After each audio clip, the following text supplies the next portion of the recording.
Bonjour à toutes et à tous, c'est Loïc aujourd'hui. D'accord. Et aujourd'hui, on va parler de SummerSlam 2017. Ouais. SummerSlam 2017. Pay-per-view qui s'annonce vraiment pas top du tout. La WWE me déçoit tellement en ce moment. Mais genre vraiment, c'est affreux. Je vais d'abord parler du coup des matchs où je n'ai pas de théorie. Et après, je parlerai des matchs du coup où j'ai des théories. Pour un petit peu analyser tous les matchs. Et j'ai rien d'autre à dire, donc on va commencer directement avec le kick-off. Miz, Bo Dallas et Curtis Axel contre Jason Jordan et Jeff et Matt Hardy. Et là ça commence directement. Déjà, pourquoi tu défends pas le titre IC dans ta carte? Enfin, tu fais une grosse rivalité pour le titre IC, enfin, non pas vraiment une grosse rivalité, mais les segments tournent un peu autour de ça, et finalement le titre tu le défends pas. Donc ça déjà c'est con. Et Jeff Hardy et Matt Hardy dans le pré-show? Sérieusement? Enfin, tout le monde attendait leur retour. On était tellement hypés quand on a entendu des rumeurs sur leur retour. On voulait tous qu'ils reviennent. Et maintenant, ils sont en pré-show de SummerSlam contre Bo Dallas et Curtis Axel et Miz. Franchement, c'est n'importe quoi, les mecs. Sérieusement. Tu peux pas mettre Jeff Hardy et Matt Hardy en pré-show. C'est pas possible. C'est complètement con. Donc, franchement, ce match, je m'en fous. Je sais même pas vraiment si je vais le regarder ou pas. Allez, pour comme ça, on va mettre une victoire de Jason Jordan, de Matt Hardy et de Jeff Hardy parce que c'est ce qui me semble logique. Mais bon, franchement, je m'en fous. Je m'en fous de ce match et je m'en fous. Le New Day affrontera les Usos pour le titre SmackDown. On a déjà eu le match plein de fois. Déjà en 2016, on l'a eu plein de fois. Et en 2017 aussi, Money in the Bank, on l'a eu. Battleground, on l'a eu. Le dernier SmackDown, on a eu un match New Day contre les Usos. Et là, on l'a encore une fois. C'est SummerSlam, on doit avoir des matchs qu'on n'a pas eu avant. Et là, on les a, quoi, les matchs qu'on a eu avant. C'est moche. Donc même si leurs matchs sont toujours très bons, leurs matchs sont cool, hein, mais on s'en fout, quoi. On s'en fout, donc je pronostique une victoire du New Day parce que ça m'étonnerait que les Usos reprennent le titre. Mais je m'en fous en fait. Donc du coup, je m'en fous. On va passer directement à la carte principale du show. Randy Orton contre Rusev, ça peut donner un beau match, mais pas vraiment d'intérêt. Je m'en fous aussi en fait, c'est incroyable. Randy Orton, c'est mon catcheur préféré. Rusev, j'aime beaucoup. Mais je suis pas hypé parce qu'il n'y a aucun enjeu en fait. Enfin, et puis voilà, Rusev, il mérite tellement mieux. Orton, bon, bah voilà quoi. Donc ouais, pas grand intérêt pour ce match. On va pronostiquer une victoire de... J'en sais rien du tout.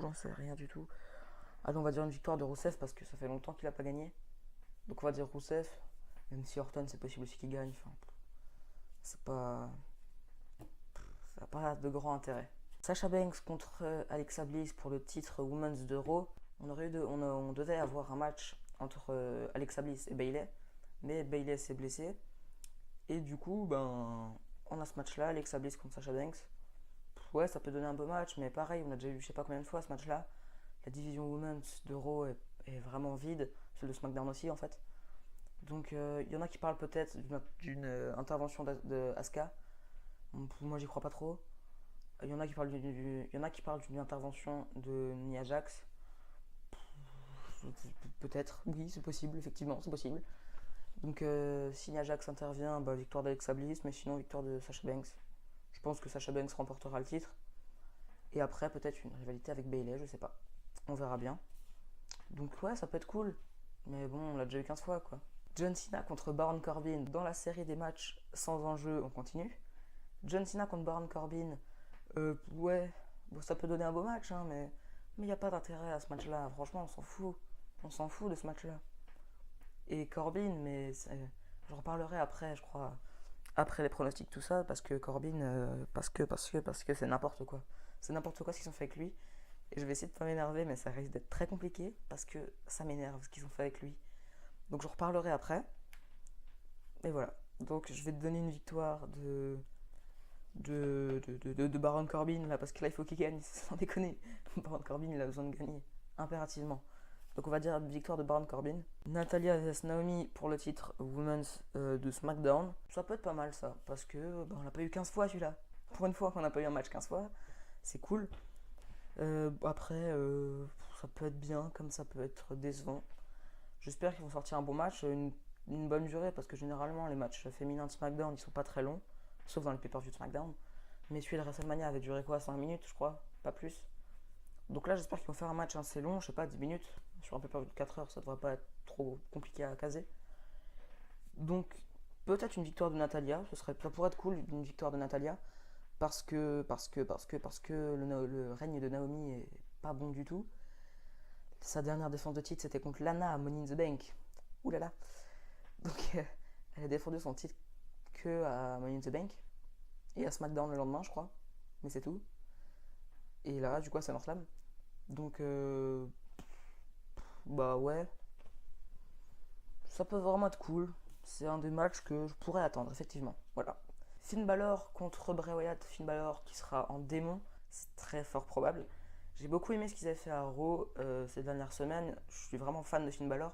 Bray Wyatt j'aime beaucoup parce que tellement charismatique. Donc voilà, pour une fois que j'attends vraiment un match, bah c'est super cool, je l'attends. Mais ils ont déjà fait le match à Raw quoi. Pourquoi vous faites ça? Pourquoi vous faites le même match à Raw une semaine avant? C'est con quoi. Donc certes ça apporte, ça sert à faire venir le démon. Mais bon, voilà quoi. Ça aurait pu trouver une autre explication que faire un match entre les deux. Donc j'ai bien aimé le truc avec le sang là. C'était assez sympa. Mais c'est con d'avoir fait un match entre les deux. Mais le match, je l'attends quand même beaucoup parce que ça peut vraiment donner un truc cool. Et je vais pronostiquer une victoire de Finn Balor. Finn Balor parce que ces derniers temps, Finn Balor ne gagne plus. Et c'est triste. Mais donc voilà, victoire de Finn Balor sur un match que j'attends beaucoup. Donc c'est tout pour les matchs où j'ai pas de théorie. Donc on va commencer les matchs où j'ai des théories. Enzo Amore contre le Big Show. Ouh, waouh. Alors j'ai hâte. Et Enzo Amore sera dans une cage de requin au-dessus du ring. Ouais, bah écoute, d'accord. C'est marrant parce que j'étais plus hypé par le Owens Reigns avec Jericho dans la cage au Royal Rumble. Donc bon, oh là là, oh là là, je m'en fous, je m'en fous. Ces dernières semaines, on n'a pas eu de segments super marquants non plus. Donc, c'est quoi ma théorie déjà? Oui, c'est Enzo Amore qui trahit le Big Show, bien sûr. Comment il le trahit, je sais pas, parce que je vois tellement mal Enzo Amore frapper le Big Show, mais bon, avec une chaise ou avec la complicité de Big Cass, je ne sais pas. Et, ou pas du tout. Ou alors, Big Show qui trahit Enzo Amore et faire une alliance Big Show et Big Cass, mais il y a 0% de chance pour que ça se passe et j'espère vraiment pas que ça se passera parce que sinon ce serait le 111e heel turn de Big Show, je crois, à peu près. Et voilà. Donc on va dire une victoire de Big Show parce que pourquoi pas. Et match sans grand intérêt, toujours pas d'intérêt. Dean Ambrose et Seth Rollins contre Cesaro et Sheamus pour le titre Raw, pour le titre tag team de Raw. Voilà, j'ai très très hâte parce que je trouve ça cool ce qu'ils font en ce moment avec Dean Ambrose et Seth Rollins, même si c'était un peu la même chose toutes les semaines quoi. Ouais, je mets mon poing, tape-moi dans le poing. Non, bon, tant pis. Voilà. Vas-y, oh, t'as mis ton poing, bah moi je vais pas te taper dedans. Donc bref. Mais j'aime beaucoup Dean Ambrose, j'aime beaucoup Seth Rollins, j'aime beaucoup Sheamus, j'aime beaucoup Cesaro. Donc oui, pourquoi pas, ça peut donner vraiment un match très cool. Et pourquoi pas mettre Dean Ambrose et Seth Rollins champions. Donc si Ambrose et Rollins ne gagnent pas, je vois un heel turn d'Ambrose sur Rollins et après partir sur une belle rivalité Ambrose-Rollins avec les rôles inversés de 2014 du coup. Ça peut être super super cool. Après, voilà. Bah, s'il gagne, tant mieux. Et s'il gagne, ça apportera une autre théorie qui viendra juste après. Donc, je vais quand même pronostiquer Ambrose et Rollins parce que je pense qu'il peut faire quelque chose. Et ouais, ça va faire un bon match. Je pense que ça va faire un bon match. J'espère. AJ Styles contre Kevin Owens avec un arbitre spécial Shane McMahon. Tout ça pour le titre des États-Unis. Ouais, ben, pareil, on a déjà eu ce match 15 fois. Même si AJ Styles est vraiment un excellent lutteur et Kevin Owens aussi. Bon, on a déjà eu ce match 15 fois quoi, donc voilà. Euh, qu'est-ce que je peux dire là-dessus? De toute façon, il y aura un problème avec Shane McMahon, ça c'est clair. Genre AJ Styles qui va vouloir attaquer Owens, mais Owens qui va se pousser, alors du coup c'est Shane McMahon qui va se le prendre le coup. Et de toute façon, il y aura des trucs comme ça. Après, victoire de qui? Victoire de qui? Victoire de je sais pas qui, il y a tellement un ping-pong entre les deux. Victoire de Kevin Owens. Voilà. Je sais pas pourquoi, mais victoire de Kevin Owens. Mal contre Nakamura. Pour le titre de la WWE, bien sûr. Ah là là, c'est tellement moche de mettre Jinder Mahal champion. J'en reviens vraiment pas, j'en reviens pas.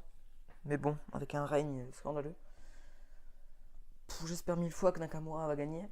Mais je pense qu'ils vont introduire Corbin. Enfin, pas forcément dans le match, mais il y aura un truc avec Corbin, c'est sûr. Parce que s'il n'y a rien avec Corbin, ça va pas le faire, les mecs. Ça va pas le faire. Non, pas possible. Parce que ça m'a tellement énervé quand j'ai vu ça. Et j'en reparlerai un petit peu après de Corbin. Mais ouais, j'espère qu'ils vont mettre Corbin dans le truc.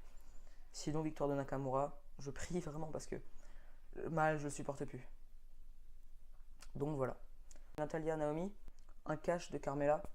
Parce que pour donner un peu de peps au titre Women's de SmackDown, je vois bien Natalia remporter le titre et dans la foulée, cash de Carmella pour faire en plus un face turn de Natalia. Ou alors Naomi conservée et puis Carmella vient. Donc ouais, ça peut être sympa. Voilà, j'attends de voir. Akira Tozawa contre Neville, complètement con, mais pourquoi avoir mis Tozawa champion? C'est stupide. Non, c'est stupide. Pourquoi avoir fait ça? Enfin, je sais pas, on peut demander à Orelsan ce qu'il en pense. Je pense que si Ambrose et Rollins gagnent le titre de tag team, ils interviendront pour le titre universal et Reigns gagnera. Et le lendemain à Raw, on aura oulala, regardez le Shield.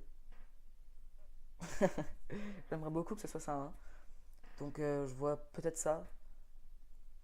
Donc si Ambrose et Rollins gagnent, pour moi Reigns gagnera le titre universal. Voilà. Huitième et dernière théorie qui va concerner le Fatal 4-Way.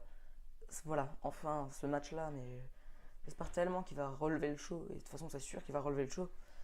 Samoa Joe contre Brock Lesnar, contre Braun Strowman, contre Roman Reigns pour le titre universal.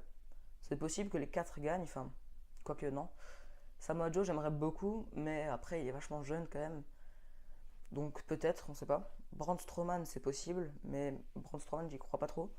Reigns, c'est possible si Ambrose et Rollins s'interdisent. Et Lesnar, c'est possible parce qu'il est annoncé pour un show à venir. Donc voilà. Donc moi, je pronostique une victoire de Brock Lesnar. Parce que, après, là où c'est tendu, c'est que Lesnar a dit qu'il voulait retourner à l'UFC. Donc je sais pas trop. Mais je vais quand même pronostiquer une victoire de Brock Lesnar. Et puis voilà. Donc maintenant que j'ai parlé de la carte de SummerSlam, on va vite fait parler de ce qui se passe actuellement. Est-ce que vous vous rendez compte que on a un show avec AJ Styles, Kevin Owens, Nakamura, Samoa Joe, Neville, Ambrose, Cesaro, Sheamus, Rollins, les Hardy Boys, le Miz, Finn Balor, Bray Wyatt et Baron Corbin. Et ce show me hype pas du tout.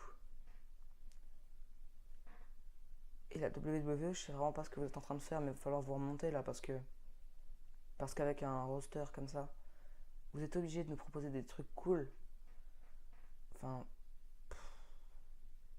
dans un show où il y a autant de superstars incroyables, tu peux pas proposer un show moyen. C'est pas possible, surtout quand c'est le plus grand show de l'été. T'as pas le droit. Et en ce moment, ça me désespère en fait. Je supporte plus la WWE en ce moment. Et ça m'énerve vachement.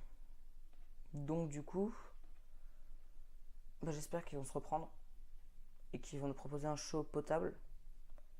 Mais de toute façon, il y a des trucs qui iront pas. Enfin, Corbin quoi. Baron Corbin, Mr. Money in the Bank et il rate son cash à SmackDown.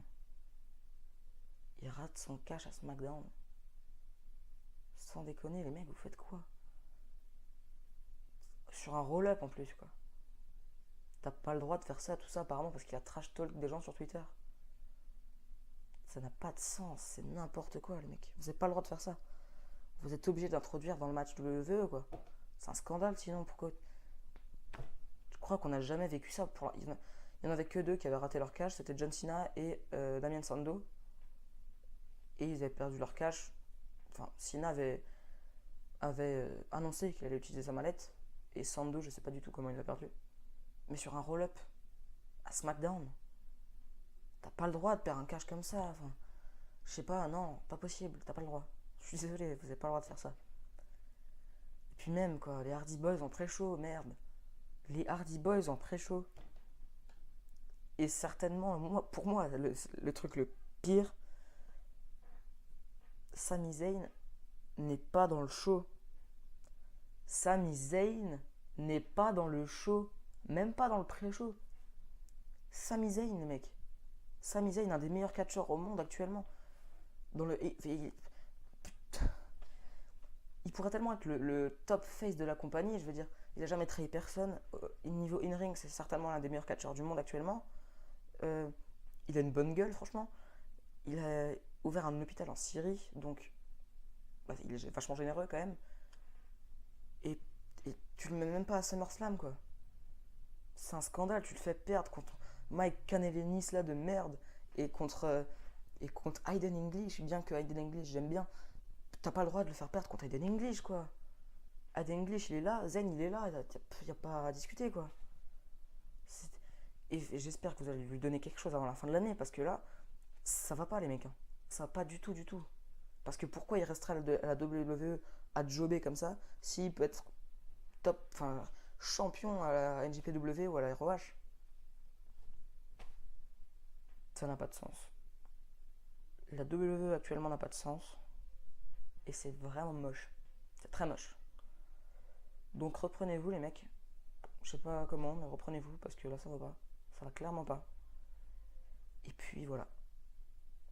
J'espère que vous allez faire quelque chose. Voilà. Donc j'espère que vous avez aimé cette vidéo.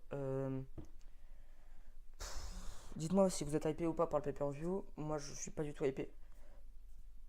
Mais bon, on verra bien. Et puis on se retrouve à une prochaine vidéo. C'était Loïc. Auf Wiedersehen.